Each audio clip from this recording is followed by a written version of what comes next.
I believed for years that the Tales from the Pizzaplex books took place in the FNaF games timeline, and I also believed for about a year that the Fazbear Frights Stitchline was also in the games. However, with the new release of FNAF's Secret of the Mimic, I no longer think that this is possible. For a lot of people, this changes nothing, but considering I've believed for years that the books and games were directly connected, it's kind of jarring to flip like this. In my first theory video on Secret of the Mimic, I touched upon certain things that must now be different due to the disconnection between the games and the books, but I felt like that topic deserved its own video because it goes a lot deeper than I originally expected. So in this video, we'll be discussing exactly that. Knowing now that Tales and likely Frights are not in the games, how exactly can we apply them to the games? Which events happened, and how are they different in either timeline? Let's try to figure that out.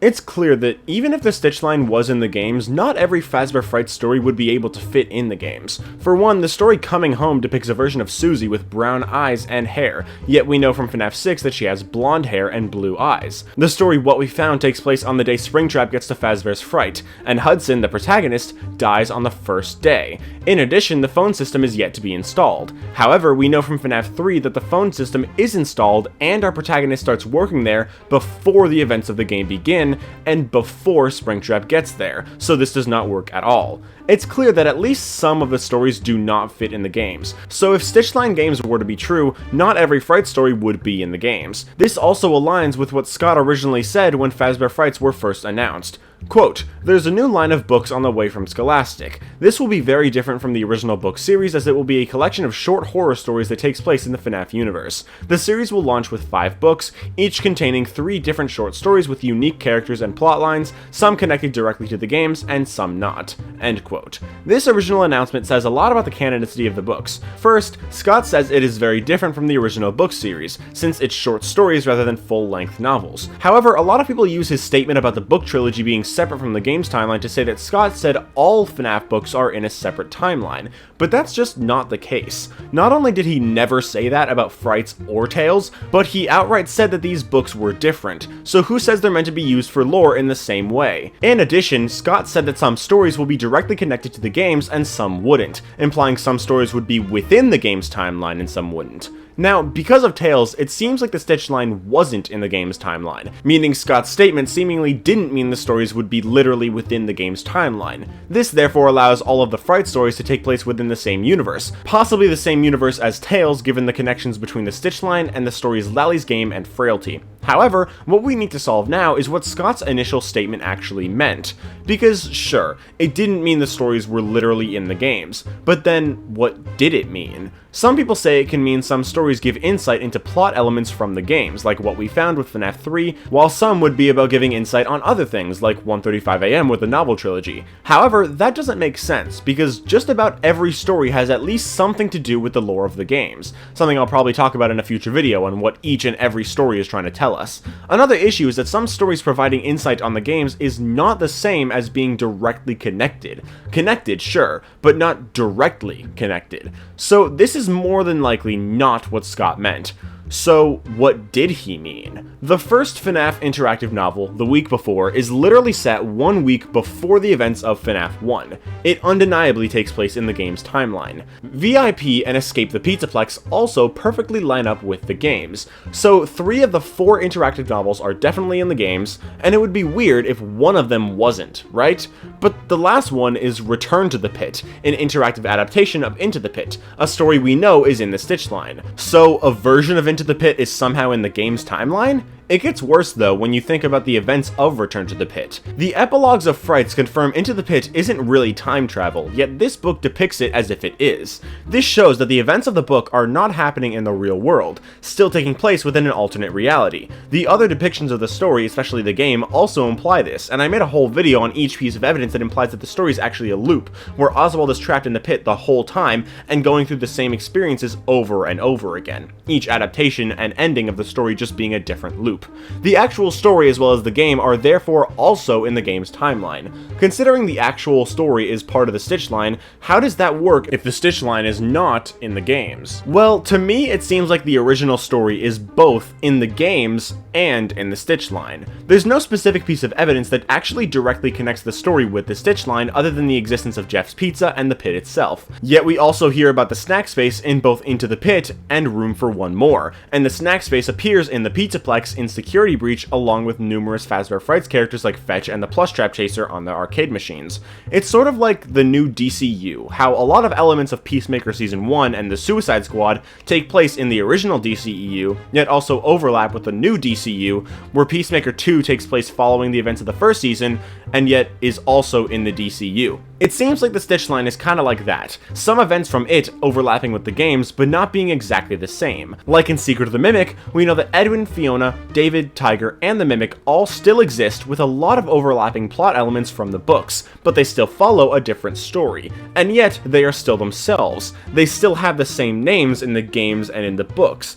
Edwin is still Edwin, so who else from the books also overlaps with the Stitchline in the games? First, Andrew. My last theory video was all about how I believe Andrew from Fazbear Frights exists in the games. Recent media, like each variation of Into the Pit, as well as older stuff like Toy Chica the High School Years from Ultimate Custom Night, and The Graves and Curse of Dreadbear, hint at an additional 7th Afton victim. The appearance of Andrew in the Frights books being that character makes a lot of sense. A lot of people believe Cassidy is the one you should not have killed, and that Andrew is just an alternate universe version of her, but there's not much reason to believe Cassidy is the one you should not have killed at all. Sure, she's vengeful, but also all the missing kids are, so that doesn't really connect her specifically to the one's role. And if you want more evidence for all this, I highly recommend watching that video. But with all that being said, the biggest reason I still think Andrew is in the game's timeline is simple. Like I said, in the games, Edwin is still Edwin. David is still David. Fiona is still Fiona. Tiger is still Tiger. The Mimic is still the Mimic. So with so much indicating there's a victim we previously didn't notice, why wouldn't Andrew still be Andrew in the games? Now, I will admit, there is a level of hypocrisy to me saying that because I personally don't believe Hudson from What We Found and Rory from Didophobia exist in the games, even though their stories are very clearly based on FNaF 3 and 4 respectively. I think instead that they're stand-ins for Michael and, again, Andrew. I think the difference is that those characters are in stories that are meant to show off certain elements of FNaF 3 and 4. What We Found is there to explain the phantoms, and Didophobia is there to explain the nightmares. But Andrew? Well, he's there to explain the one you should not have killed. He's there to explain the character. Rory and Hudson are there to explain what happens to the characters, but Andrew is there to explain the character. While yes, it's possible Hudson and Rory do exist in the games, I think it makes more sense for them to just be stand-ins, especially Hudson. The story What We Found itself is there to explain the concept of the phantoms, how they're hallucinations caused by agony that are created based on the memories of the observer. The phantom animatronics in FNaF 3 are based on characters from FNaFs 1 and 2, meaning the player has to be someone who has been to those locations. Sure, a lot of pieces of animatronics from FNaF 2 are in Fazbear's Fright, but most of the phantoms themselves, like Mangle, Freddy, and Foxy, are not present in the horror attraction, at least not in this form. The classic animatronics are, but the phantoms are based on the Wizards besides Chica, which have different designs to the classics. So sure, Hudson is in a story explaining FNaF 3, but he doesn't match the traits of the player that his own story indicates. Rory can very well be in the games, possibly being an experiment victim alongside Andrew rather than replacing him, but I don't think it's very necessary, especially since he's not the actual player of FNaF 4 anyway, or even an important character at all. He's just an experiment victim. So him being in the games wouldn't really change much, especially if there are other experiment victims. Now, what about the Stitchwraith itself? We know in the Stitchline it was made from the head of Jake's Simon doll and the battery pack of Fetch, containing Andrew's soul. There's really no sign of the Stitchwraith existing in the games at all, well, except the Into the Pit game. As I said, I believe the Into the Pit game does take place in the games as part of the loop, but what's interesting about the Stitchwraith's appearance in the game is that the Fetch battery pack is nowhere to be seen. Some, including me previously, believed this was to take place after the final epilogue, when Andrew, who possessed the battery pack, is already gone. His appearance in the game is when Jake was in the pit and trying to free everyone. If Oswald really is trapped in the pit and in a loop, maybe that's why Jake is there, inside the pit, trying to help him. But what if that's not the case? It's not just that the pack isn't glowing. The battery pack literally is not there. What if this is telling us that in the games, the Stitchwraith does exist, but rather than being both Andrew and Jake, maybe it's only Jake? This then allows Andrew to still be an Ultimate Custom Knight, still torturing Afton and never leaving. It seems like maybe in the games, Andrew just never actually does free Afton. However, this creates a potential problem. Without Andrew and the Stitchwraith, Jake would never have collected the pieces of his agony, because those pieces of his agony were only created after he left Afton's body. If he never did that, there would be no Andrew, Afton, and Eleanor agony spread all over the place. If Jake never discovered Eleanor, how would he discover the ball pit? Who knows, maybe the theory doesn't work, but it is worth noting that the Stitchwraith, in addition to Fetch and Simon, is made from a Freddy Fazbear's Pizza endoskeleton, likely one that had agony in it. But if it is a Freddy's endoskeleton, maybe it's one that existed during the missing children incident, therefore being tied to the pit. This then allows Jake to save the spirits in the pit whilst never even learning of Eleanor. This also opens up the possibility of Eleanor still being around in the games. Hey guys, Evan in editing here. Before I talk about Eleanor, I just want to say I in no way think this idea is solid. A point I've been trying to make in my recent videos is that when you have to try really hard to make a theory work, even if sometimes it might, oftentimes it just doesn't, otherwise the answer would have been simpler. And this idea definitely falls into that category. However, one thing that I'm going to talk about in just a second is how I think Eleanor could be being set up for a future FNaF game due to her storyline potentially being completely different in the game's timeline. If that logic is true, then the same can also be said for the Stitchwraith. Basically, my point is, what I just talked about with the Stitchwraith is less of a theory and more of a radical prediction. Something I think it's possible will be explained in future games, but again, it's in no way solid. Just wanted to clarify that. Anyway, enjoy the rest of the video. Frights tells us that Eleanor is just pure darkness, an evil being made purely of agony and anger and fueled by it. One of the agonizing memories she feeds on is the missing children incident. Essentially, a part of her is made up of William Afton's evil and wrongdoings, but she is not the only one we know that's like that. In Ultimate Custom Knight, one of the voice lines from Nightmare is, "I am your wickedness, made of flesh." He's saying this to William Afton, meaning he's saying that he is the evil of William Afton personified. On top of that, in FNaF AR, Springtrap actually also says some of Nightmare's voice lines from Ultimate Custom Knight, such as these ones. "You will not be spared. You will not be saved. You will not be spared. You will not be saved. I am here to claim what is left of you." I'm here to claim what is left of you. If we go back to the files of FNaF 4, we learn that the characters Nightmare and Shadow Freddy are actually one and the same. This makes a lot of sense since Shadow Freddy in FNaF 3 is used by Afton to lure the animatronics to the safe room. Basically, he's luring the missing children to the safe room just like Afton did when he killed them. There's also heavy implications that Shadow Freddy is connected in some way to the Bite of 83 and the Bite victim himself given his unhinged jaw in FNaF World and his appearance as Nightmare in FNaF 4 making the distorted sound of an ambulance in his jump scare. The story Hide and Seek also has a version of Shadow Bonnie created from Toby's rage, and then the more agony and anger Toby experiences, the more the shadow feeds on it, growing sharp teeth and claws just like Nightmare. This all seems to show that the Shadow animatronics, and specifically Shadow Freddy, are made up of pure negative emotions, rage, agony, fear, and they feed on those emotions. So if Eleanor and Shadow Freddy are both made up of William's evil, it would make a lot of sense if they're actually just the same being. Something else important to note is that Nightmarion and Nightmare are actually the same character. Nightmarion was just the replacement for Nightmare in the FNaF 4 Halloween DLC. By extension, Nightmarion is Shadow Freddy, and under this theory, also Eleanor. Let's not forget that while obviously a different character, Eleanor is very clearly modeled after Circus Baby. What's interesting is that in recent FNaF media, especially Security Breach and Ruin, plushies of both Nightmarion and Circus Baby have been cropping up everywhere. In addition, the Character Encyclopedia's Shadow Freddy page hints that he may have a bigger role in the future of FNaF. Maybe that's all trying to tell us that Eleanor in the games really was never defeated, allowing her to be a future villain for the series. After all, the Mimic, or at least the Mimic Endo, was also defeated in the Tales epilogues, being springlocked and deactivated, yet he's very clearly not defeated in the games and is still a very present threat. So maybe Frights did the same thing, having its villain be defeated, while in the games, she never was, and still exists to be used for the future of the games. Who knows, only time will tell. I think what we should take away from the book's separation from the games is that the stories, while not fully present in the game's timeline, are much more tied in than, say, the novel trilogy or the movies.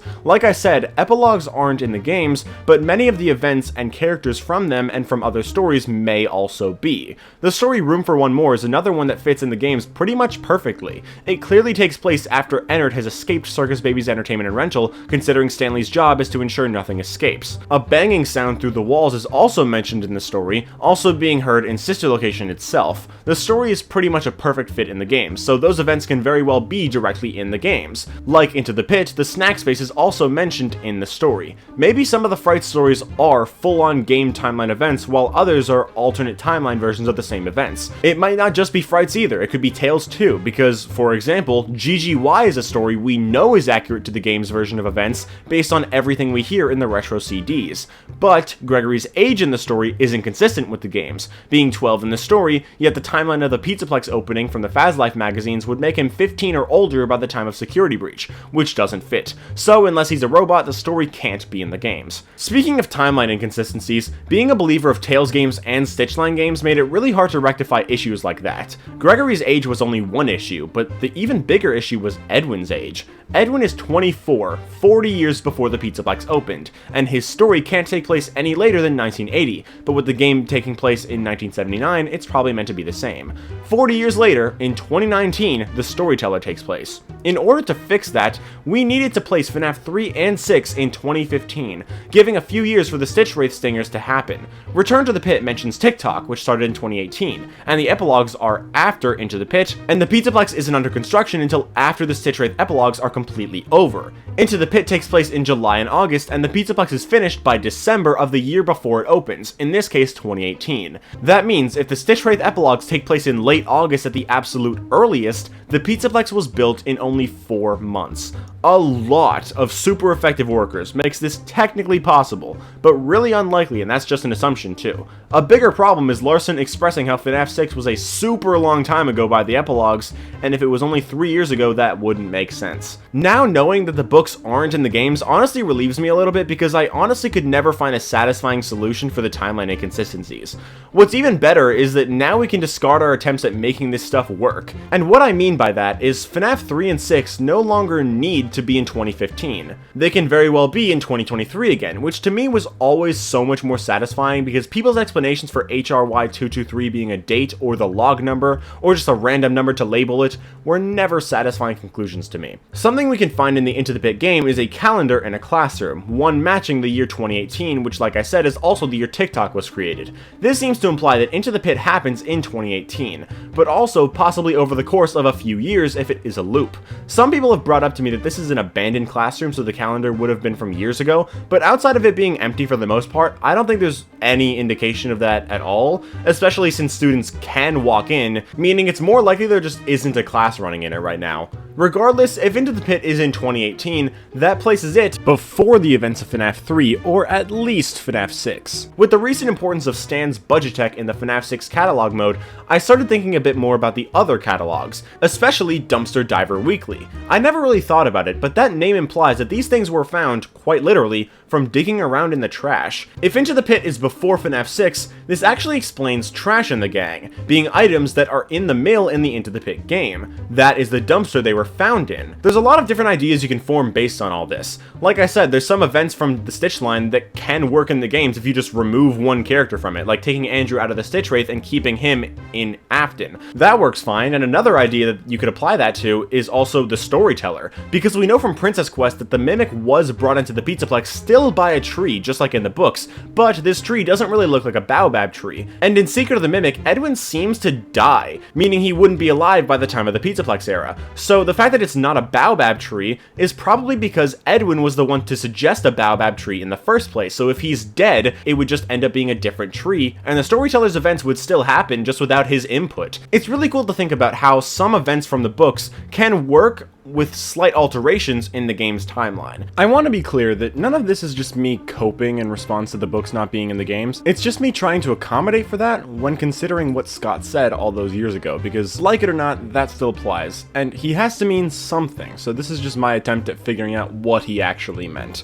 Maybe there's another explanation, but this is the best one that I found with all the information we have available to us, with Return to the Pit, the Into the Pit game, Secret of the Mimic, and so much more. And overall, I think Into the Pit and some some Fright stories can fit in the games, and others I think are meant to be alternate timeline equivalents of the same events. Like with what I just said, the Mimic story is an alternate version of the Mimic origin, and the Storyteller is an alternate aftermath, and GGY is a very slightly altered version of Gregory's story in the games. I think the message being received here is that while the books are seemingly in a different timeline for the most part, none of the information we find in them is useless. I saw some people in the comments of my videos complaining about how now that Tails is confirmed not to be in the games, these books are just useless now, but that isn't and never has been the case. Whether these books are in the games or not, they contain useful information and are definitely still important. But what do you guys think? What do you guys make of the book's canonicity after Secret of the Mimic? Do you agree with the ideas I've talked about in this video? Let me know in the comments, and if you did enjoy this video, make sure to leave a like and subscribe if you want to, but I'll see you all in the next video.